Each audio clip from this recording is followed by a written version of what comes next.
네, 뉴스타트는 첫 번째 소식은 조국 전 장관 소식인데요. 네, 애미가 두고 새끼를 기소했다. 착하게 살지, 열사 낳네. 자, 최근 반성과 성찰을 하겠다고 공개적으로 말했던 조국 전 장관이었는데요. 딸 조민 씨가 입시 비리 혐의로 불구속 기소되자 연일 강한 목소리를 내고 있습니다. 조국 전 장관의 과거 발언부터 듣고 오겠습니다. 제 딸이 문제 논문 덕분에 대학 또는 대학원에 부정 입학했다는 의혹은 명백한 가짜 뉴스입니다. 법적으로 어떤 하자가 없다는 점은 이미 보도자를 통해서 밝힌 바 있고요. 자식들은 많은 고민 끝에 문제된 서류와 연결된 학위와 자격을 모두 포기했습니다. 아비로서 가슴이 아팠지만 원점에서 새로운 시작을 하겠다는 결정을 존중하기로 했습니다. 조민 씨가 술을 취한 것은 입시 비리 혐의에 대한 자백 반성으로 봐야 됩니다. 네, 오늘 SNS에 글을 올렸는데요. 소개를 해드리겠습니다. 자, 검찰, 애미를 창살 안에 가둔 후에 애미 애비가 혐의 다 인정해야 새끼 기소 유예할 수 있다고 밝혔다. 이렇게 얘기하면서 그다음에 구체적인 혐의는 법정에서 밝히겠다고 얘기를 했더니 자백 외에는 의미 없다며 또 새끼를 기소했다. 굴복 아니면 조리돌림 후 몰살. 이런 좀 다소 강한 표현을 썼습니다. 김영남 전 의원님. 자, 자백을 강요하고 있다 검찰이 이렇게 주장을 하는 겁니까? 그러니까 조민 씨의 경우에는 그 두 가지 점으로 좀 나눠볼 수 있는데요. 사안의 중대성이나 아니면 그 당시에 대학원 입시 비리와 관련해서는 입시 부정의 당사자인 조민 씨를 충분히 기소할 만한 사안이라고 생각을 합니다.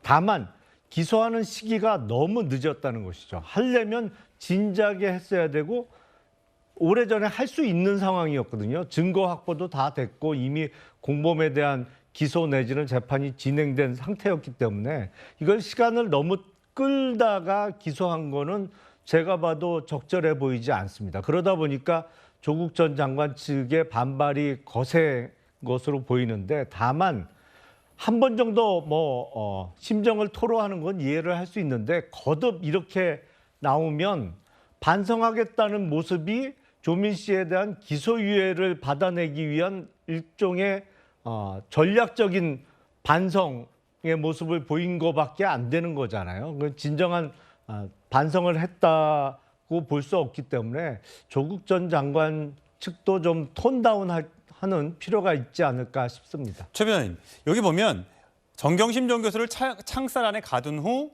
부모가 혐의를 다 인정해야 딸을 기소유예할 수 있다라고 밝혔다. 그러니까 과거에 검찰 관계자가 반성 여부가 기소에 중요한 게 될 수 있다라고 얘기했던 그 부분을 언급한 것 같은데요.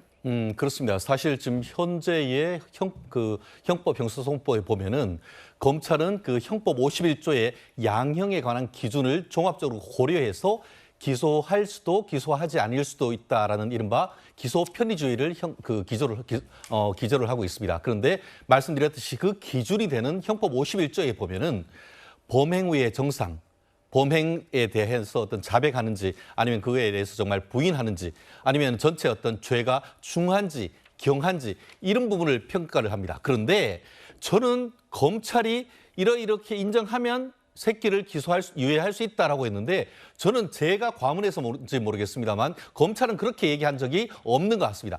부모의 어떤 입장이 중요하다 정도로 얘기하는 건 같은데요. 그것을 저렇게 표현했다는 사실 자체에 대해서 저는 유감이다. 나아가서 미성년자인 경우에는 저 말이 맞습니다. 미성년자가 어떤 범죄를 저질렀을 같은 경우에는 본인의 반성문과 함께 부모를 불러서 조사를 하고 거기에 아이를 선도하겠다는 같은 어떤 각서 같은 걸 받습니다. 그렇지만 이 사건이 벌어졌을 때 2013년, 2014년은 조민 씨가 20대 초중반이었습니다. 그러면은 부모의 어떤 그 자백 여부는 결정적인 건 아니란 말이에요. 그런데 마치 그 딸을 이용해서 검찰이 자백하도록 강요했다라는 그런 얘기는 본인이 그렇게 주장을 할 수는 있겠습니다만 객관적인 현재의 법 체계와는 상당히 다르다 이렇게 얘기할 수밖에 없습니다. 예, 조국 전 장관이 오늘 길게 글을 올렸는데 또 다른 부분도 소개를 해드리겠습니다. 칼 없는 사람으로 칼든 자가 찌르고 비틀면 속수무책으로 받아들일 수밖에 없다. 또 찌르면 또 피를 흘릴 수밖에 없고 찌른 후 또 비틀면 또 신용할 것이다. 라고 얘기하면서 13번 반성했지만 또 사과하겠다라고 얘기까지 했습니다. 자, 남보 원장님, 이 발언 어떻게 보셨어요? 일단 지금 조국 전 장관께서는 이 조민양의 기소를 앞두고 실질적으로 조민양에게 기소까지 가지 않도록 하기 위해서 13번째 사과를 했습니다.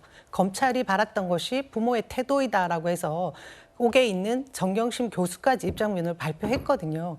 그럼에도 불구하고 지금 공소시효 만료 보름을 앞두고 전격적으로 딸까지 기소를 하는 이 상황에 대해서 저는 지금 검찰의 이 무도한 행각을 칼에 비유한 것이라고 보는데요. 이전에 특수부 검사로 이름을 날렸던 심재준 전 고검장께서 2009년에 검찰 동호회 소식지에 썼던 글이 있습니다. 검사의 십결이라고 해서 첫 번째 항에 칼은 찌르되 비틀지 말라고 했습니다. 이 칼에는 눈이 없다고 했습니다. 이 말이 무엇이냐면요. 이 과도한 기소 독점권, 수사 이후에 검찰의 행태 등으로 그 칼 끝에 찔리는 것은 결국 자신이 될 수 있다라는 경고를 했던 것입니다. 그것을 지금 조국 전 장관이 그 비유를 이렇게 한 것 같습니다. 예, 박원석 전 의원님, 네. 딸 기소 직후에도 사실 얼마 전이죠. 조국 전 장관이 남영동, 남산 이렇게 하면서 차라리 날 고문해라 이렇게 빨간색으로 해서 글을 올린 적이 있습니다. 그러니까 점점 그 비난의 검찰을 향한 이 불만의 비난의 수위가 높아지고 있는데 어떻게 보셨어요? 뭐 부모로서의 심정은 충분히 이해가 되고 공감이 됩니다. 사실은 검찰이 그 조민 씨 공소시효 만료를 앞두고 두 차례 브리핑을 열어가지고 부모의 입장이 중요하다고 얘기를 했어요. 그 얘기는 사실상 더 이상 법정에서 다투지 말고 혐의를 인정하라. 그럴 경우에 이제 선처하겠다라는 시그널을 보낸 거죠.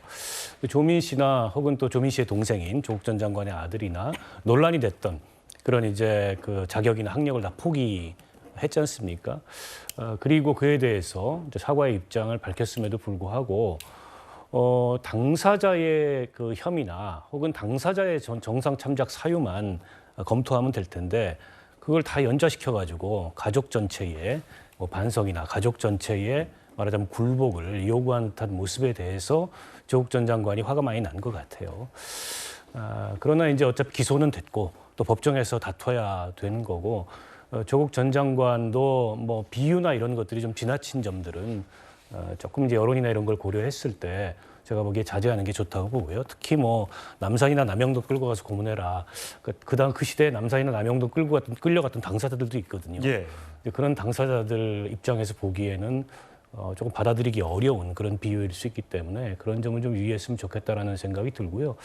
저는 검찰이 그 과거에 윤석열 대통령이 국정농단 시절에 그 특검팀에 파견됐을 때 인터뷰 중에 그런 얘기를 했어요. 수사권 가지고 보복하면 그게 깡패지 검사냐. 예. 근데 지금 검찰의 행태가 그런 윤석열 그 대통령의 과거의 발언에 비추어 봤을 때 정상적으로 보이는가 묻지 않을 수 없습니다. 예. 사실 일단 불구속 기소된 조민 씨, 조국 전 장관의 딸 조민 씨는 검찰 기소 소식은 뉴스로 접해서 알고 있고 재판에 성실히 참석하고 책임질 부분이 있으면 책임지겠다라고 하면서 지금 해외에 나가 있습니다.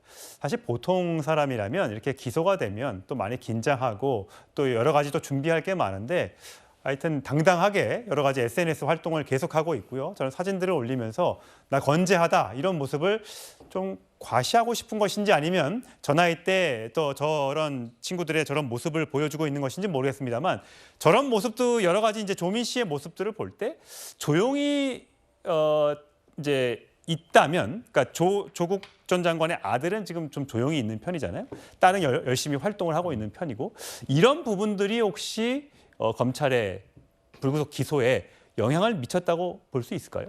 전혀 영향을 미치지 않았다고는 말씀드리기 어려울 것 같습니다. 왜냐하면 조민 씨가 여러 매체에 등장해서 자신은 떳떳하다 그리고 의사로서의 자격이 충분하다고 생각한다 그러면서 뭐 다양한 활동을 했잖아요. 그것이 많은 국민들에게는 반성을 전혀 하지 않는다 내지는 좀 뻔뻔하다 뭐 이렇게까지 생각될 정도로 비춰졌고 그것이 여론에 안 좋은 영향을 미쳤고요. 또 여론에 영향을 받아서는 안 된다고 합니다만 검찰 기소권 행사도 사실은 전혀 여론과 동떨어지지는 못하거든요. 그러니까 고민 끝에 기소를 한 것으로 보이는데 앞서 잠깐 언급한 대로 기소 여부 결정을 좀 빨리 했어야 되는 거 아니냐, 너무 시간을 오래 끈 거 아닌가라는 아쉬움은 분명히 있습니다. 근데 조민 씨의 저런 태도가 영향을 조금 끼쳤을 것으로 보여요. 예.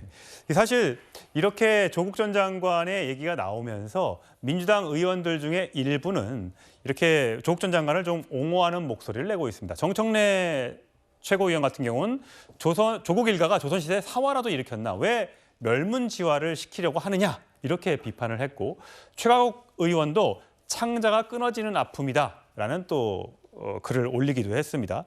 다른 의원들도 비슷한 청년 조민 씨를 응원한다, 어른 한 사람으로 죄송하다, 이런 얘기까지 올렸는데, 자, 과연 이런 등등의 여러 가지 반응이 나오면서 과연 민주당이 조국 전 장관의 강을 건넌 것이냐, 아직도 못 건넌 것이냐, 이런 논란들이 있는 모양입니다. 과거 이재명 대표가 채널A에 출연해서 1년 반 전의 일입니다만 이렇게 얘기한 적이 있습니다.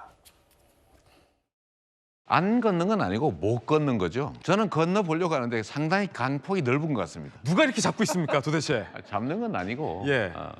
워낙 강폭이 넓은 거죠. 예, 남번연이 보시기에는 조국 전 장관이 사실 이 사건이 한 4년 전쯤에 일어난 일인데 지금까지 이렇게 회자되고 있고 거기에 대해서 강폭이 넓은 것 같다라고 이재명 대표가 얘기를 했었습니다. 저 발언은 어떻게 보셨어요? 지금도 4년 전과 달라진 것이 하나도 없는데요. 저 발언조차도 1년 반 전의 일이지 않습니까? 그럼에도 불구하고 저희가 지금 조국 전 장관 일가에게 가해지고 있는 검찰의 무차별적인 폭력적인 행태를 보고 있지 않습니까? 그 부분에 있어서 조국의 강이 깊고도 넓다, 이 표현은 틀리지 않은 것 같고요. 그렇다고 해서 민주당이 그것을 건너야 된다, 극복해야 될 사안이라고 생각하지 않을 것이라고 저는 생각합니다. 오히려 지금 이 길어지고 있고 계속해서 멈출 줄 모르는 이 검찰의 이 폭력 때문에 민주당에서 이전에 조국의 강이라고 명명한 그런 프레임에서 허우적거렸던 부분을 오히려 반성하게 될 것이라고 생각합니다. 오히려 극복해야 될 부분이다라는 말씀을 하셨는데, 사실 민주당은 지난해 한동훈 장관 청문회, 인사청문회에서도 조국 전 장관 일가에 대한 먼지털이식 압수수색을 했다면서 강하게 반발하게 됐는데 그 장면 보고 오시겠습니다. 조국 전 장관에 대해서 과잉 수사다라고 계속 얘기를 하고 있는데, 자, 이때 압수수색을 몇 번 정도 했었죠? 제가 다 세어보지는 않았지만 그 70번이라는 압수수색은 있을 수가 없습니다. 일단 그 대상되는 범죄 수가 많았고요. 검찰이 위조를 하고 있다, 내지는 검찰이 뭔가 조작을 하고 있다, 이런 식의 음모론으로 대항했기 때문에 객관적인 집중적인 수사가 불가피한 그런 특성이 있었습니다. 지금 민주당에서는 굉장히 그 피고자가 증오의 대상으로 보이거든요. 왜 그렇다고 생각하세요? 제가 조국 수사를 한 이후에 저에 대한 평가가 180도 달라지신 것 같아서 저는 그때나 지금이나 똑같이 일을 했을 뿐인데 저에 대한 평가가 달라진 것에 저는 안타깝게 생각합니다. 네, 현재 조국 전 장관 일가는 조국 전 장관은 자녀 입시 비리 등의 혐의로 1심에서 징역 2년을 선고받고 항소심을 진행하고 있고요. 정경심 교수는 자녀 입시 비리 등의 혐의로 징역 4년이 확정돼서 복역 중이고요. 딸 조민 씨는 불구속 기소돼서 이제 앞으로 재판을 받아야 할 처지입니다.